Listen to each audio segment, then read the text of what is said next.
Pero luego sigue diciendo, pero cada cual en su rango. Esto quiere decir, todo va a suceder o sucede en un orden. Eso es lo que está explicando. Cristo como primicias. Bueno, las primicias son los primeros frutos de cualquier cosa. En este caso, está señalando a Cristo como el primero que en la colectividad humana despierta. Y entonces, ahora sí, al estar despierto y recordar su divino origen, que es Dios, ya puede guiar a todos hacia allá. ¿Ok? Luego dice, luego los de Cristo en su venida.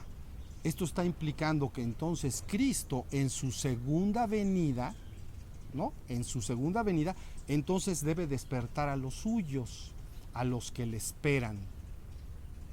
Luego, a su vez, los suyos deben despertar a la totalidad de los hijos de Adán, de tal manera que entonces toda esta colectividad, la humanidad en su conjunto, sea restaurada o redimida desde el reino material hasta el reino espiritual ascendido. ¿Ok? Luego entonces sigue. Luego vendrá el fin, cuando entregue a Dios Padre el reino, después de haber destruido todo principado, dominación y potestad.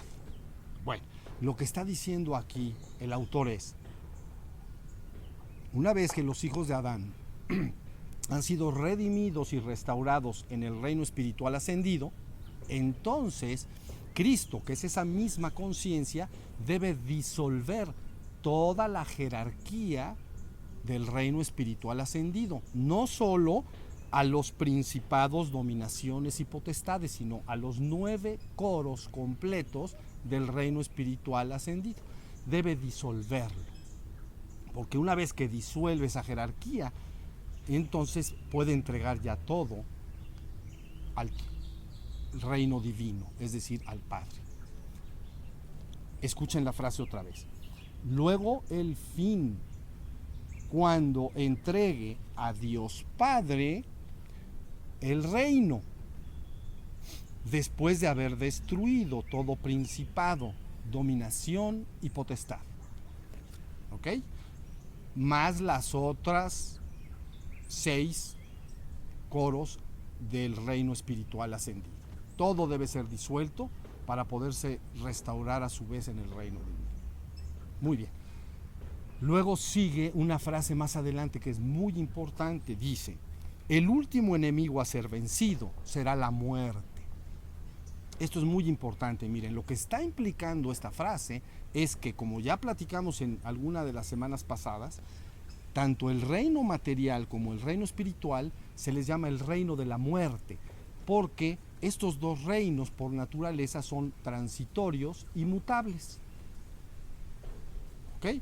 Entonces, solo será vencida la muerte cuando estos dos reinos sean entregados al reino divino, regresados a Dios. Entonces prevalece la vida eterna. ¿Ya entendieron?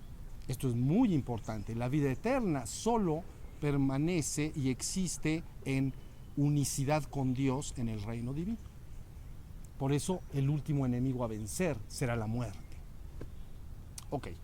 Más adelante entonces, con otras palabras, comenta, cuando hayan sido sometidas a Cristo todas las cosas, entonces también el Hijo se someterá a Dios Padre, para que Dios sea todo en todo.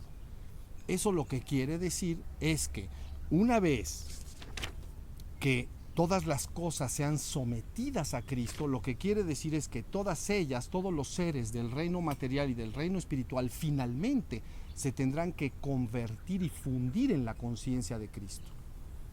Tienen que hacerse una sola cosa con esa conciencia. Y entonces, cuando eso ha sucedido, entonces Cristo o el Hijo se someterá, se entregará al Padre en el reino divino. Él dice, para que Dios sea todo en todo. Y yo les digo ahora, más bien, para que todo sea Dios. Eso es lo que está explicándose acá. Muy bien. Entonces, una vez que hemos explicado esto, me gustaría finalmente dedicar un par de minutos a hablar del término Cristo. ¿Ok? Para ello tenemos otra pequeña gráfica acá. Acá la tenemos. Ahí está. Entonces podemos leer nosotros Cristo, Redentor y Restaurador Universal. ¿Ok? Cristo, Redentor y Restaurador Universal. Lo primero, síganme en esto, lo primero que tenemos que entender es el origen de la palabra Cristo. ¿Ok? La palabra Cristo proviene inicialmente de Mesías. Mesías es una palabra hebrea que quiere decir ungido. Y se refiere a cualquier persona a la cual Dios haya asignado poderes o funciones especiales para llevar a cabo alguna misión importante en el mundo. A eso se refiere. Esta palabra Mesías, entonces luego se cambia hacia el griego, ¿no? Se traduce al griego por Christos. Quiere decir ungido también.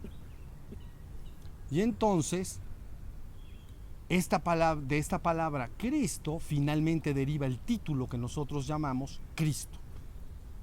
Esto nos está indicando entonces que Cristo es cualquier persona que ha sido ungida, ¿ok? Pero ungida de Dios o ungida por el Espíritu de Dios. Esto es muy importante. La palabra ungido literalmente significa frotado con aceite, ¿no? Ungir. Pero figurativamente, entonces lo que significa es frotado o penetrado de Dios. Eso es lo que quiere decir. Es por esto que cuando yo me estoy refiriendo en estas pláticas a la conciencia de Cristo, me estoy refiriendo a cualquier ser humano o espiritual, ¿ok?, que haya entrado al reino divino, a Dios, al Padre, y luego haya salido nuevamente del Padre o de Dios o del reino divino a la existencia para dar testimonio de la verdad completa, que es una sola cosa. Dios es la única verdad completa. Entonces, es por esto que este ser que haya entrado al reino divino y luego salido del reino divino, precisamente por ese acto de saber la verdad completa, se convierte inmediatamente en un ungido. Quedó impregnado de la conciencia que vivió en el reino divino, en la unicidad absoluta que es Dios. ¿Ahora sí? Bueno, y es por esto también que entonces yo, cuando hablo de la conciencia de Cristo, no me estoy refiriendo en ningún momento que esta conciencia esté de alguna manera ligada, ¿no?, que esté ligada indisolublemente a una sola persona, como es el caso de los cristianos en general, que consideran que Cristo, la conciencia de Cristo, está ligada indisolublemente a Jesús. ¿Ven? Tanto es así que entonces han unido las dos palabras, Jesús y Cristo, Jesucristo. Ya lo tenemos ahí. Pero miren, para darme a entender mejor, podríamos utilizar la palabra entonces Cristo, pero o Mesías traducida al español. Entonces ungido. Entonces diríamos, en vez de Jesucristo, diríamos Jesús el ungido de Dios, el ungido por el Espíritu de Dios. Pero también podríamos decir lo mismo de otro ser humano. Por ejemplo, José el ungido, o Fer la ungida, o Ana la ungida, siempre y cuando estos seres humanos compartieran esta conciencia de Cristo. ¿Estamos? En alguna plática posterior, no sé si la siguiente o una más adelante, entonces me gustaría no solo hablar del término, que es lo que hemos hecho ahora, sino de lo que es la conciencia de Cristo o del Hijo del Hombre en sí misma. Pero lo que sí me importa dejar claro el día de hoy es que para que se logre la redención y restauración universal, regresando todo al reino divino, es requisito indispensable que todos los seres que se encuentran tanto en el reino material como en el reino espiritual, finalmente se fundan en esa misma conciencia, se restauren en esa conciencia. Y entonces esta conciencia puede finalmente restaurarse y entregarse al Padre. El Hijo se funde con el Padre.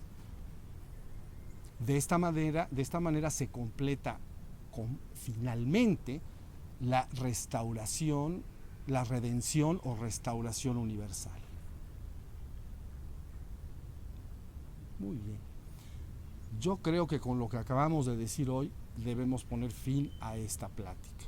Y ya en las próximas pláticas hablaremos de la conciencia de Cristo y algunos otros temas para seguir profundizando en el tema. Bueno, pongan sus manitas, muchas gracias.